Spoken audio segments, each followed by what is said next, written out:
My name is Serwaa, and this is my story. It started in a small kitchen with a pot on the fire and a little girl on the floor. Life was simple, but it was mine, and I was happy. Then slowly, things changed. My husband started coming home late. He stopped talking to me. He stopped seeing me. I was right there, but to him, I had already disappeared. One day, I saw a message on his phone, sweet words, to another woman. My hands shook.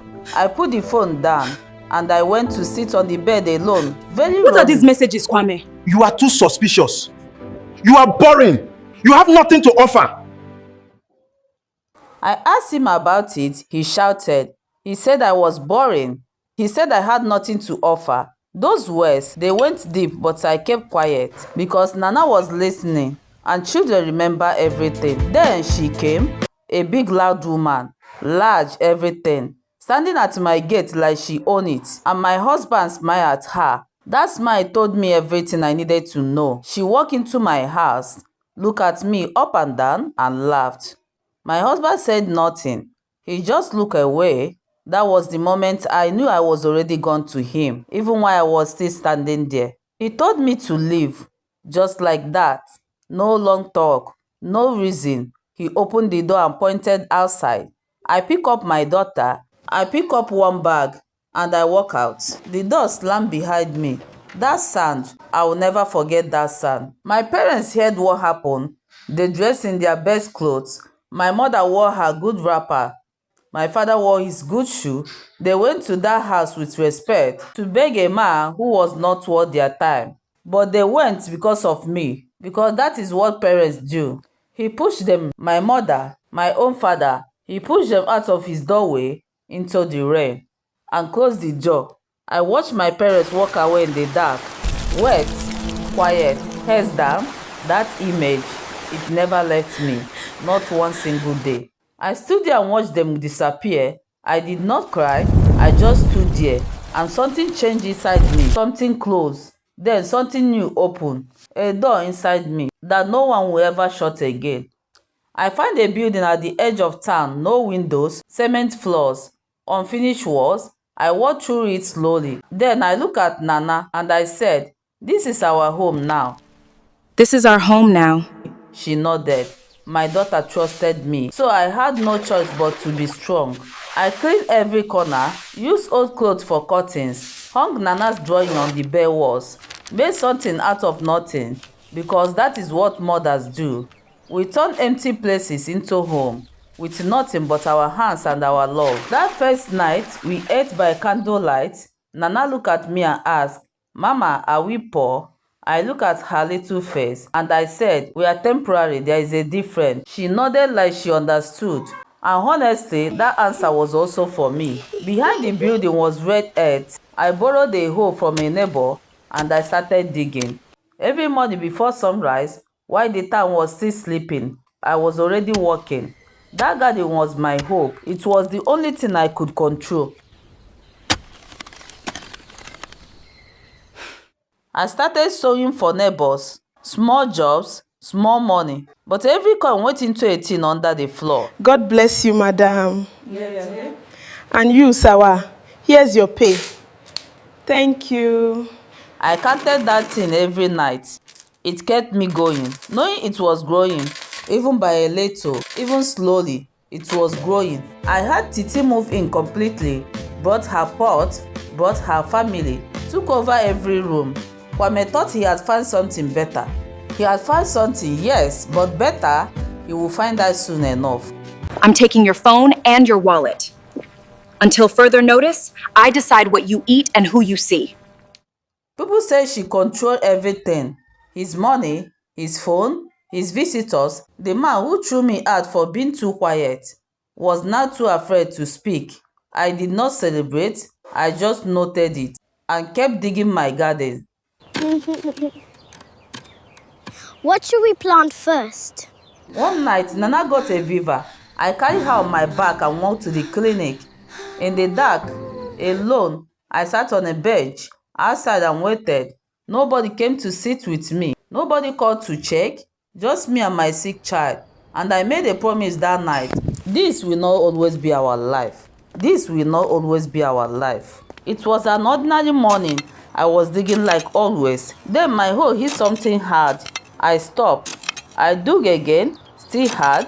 I put the hoe down and I dug with my bare hands. Something was there under the earth, waiting. I pulled up a box, old, rusted, heavy, locked. I stared at it for a long time. Then I looked around. Nobody was watching. Before you even know what it is, I found an iron rod. I hit that lock again and again and again until it broke. My hands were shaking. My heart was loud. I lifted the lid and I looked inside. Gold, old gold, heavy gold, chains, bangles, rings. I dragged it inside quietly, the way you carry something precious, and sat very still because some blessings you must receive quietly. I did not rush. I sat and thought for a long time. I made a plan in my head, step by step, quietly, because I had learned something hard. When you have nothing, people ignore you. But the moment you have something, everyone is watching. So I moved carefully like the earth taught me. I bathed slowly like I was preparing for something important. I wore my nicest dress. I did my hair. I dressed Nana too. We looked simple but clean and ready. We walked out of that uncompleted building for the last time as poor people. I walked to the gold market, calm steps, calm face, fire inside. I greeted the dealers respectfully.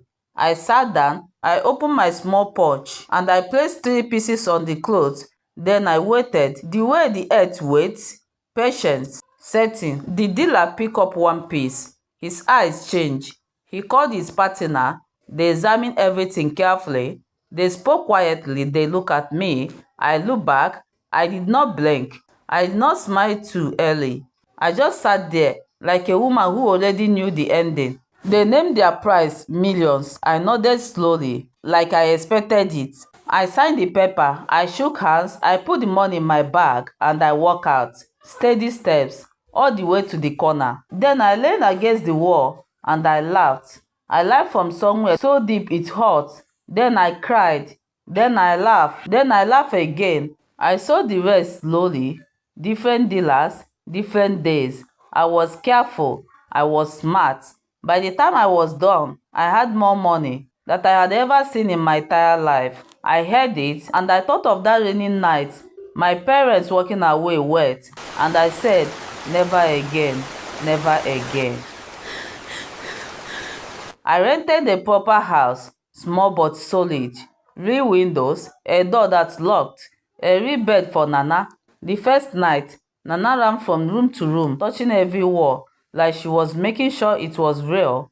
I watched her and I cried quietly in the kitchen. Good tears this time, only good tears. I bought Nana a school uniform, new shoes, a school bag. On the first morning, I walked her to the gate. She turned and waved at me. Then she walked in. I stood at that gate, just standing there, feeling something I had almost forgotten. Hope, real hope.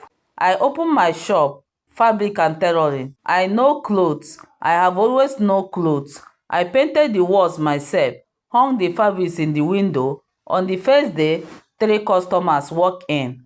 3. I served them like they were royalty because every beginning deserves respect. I sent money to my parents. No big speech, just money in an envelope with a small note that said, Mama, buy yourself new sandals. Threw away the ones from that rainy night. She called me crying. I just listened and I smiled. That was enough. That was more than enough. People talk. They said Titi ruled that house like a prison. They said when Kwambe complained that she sat on him, just sat with her full self, and the man screamed. His friends came less and less because the man who once gave advice was now afraid of his own furniture. Then one morning, she was gone. Packed in the night, to the television, the fan, the pot, even the curtains.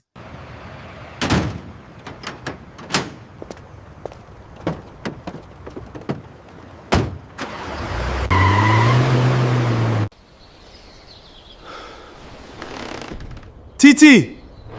She took everything, even the curtains.